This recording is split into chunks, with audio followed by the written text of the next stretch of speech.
عجوانه ليه حايره ليه سائله اني ناشده، مو خسران من نشوفهم مو خسران شيء، خذ نوم وطق حنك. تعالوا لمعلوق الصفحه، تعالوا لله العظيم. دولاب يا ولاد ابو سيفين هذا ما انطخ، هذا ما صار مثله بكل سوقك، هذا الدواليب ما بمثله. هذا انباع ايه واحنا زادتين يعني شو تدري تسوي فيها؟ زادتين وحرقته الشمس يا ولد، هذا اصلحه 11 بعوج.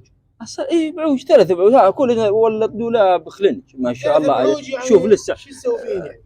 ظافره لسه عناله مهن، شو اسوي بيه؟ هالخنجر زين احط كل شويه من هنا، وهلا اذوبهن واسكر بهن بعوج، وانه طالع دولاب ما شاء انطق. الله الشركه لازم زاد واحد شال خنجر بالشركه ويسوي، ما يصير خنجر يا اخي.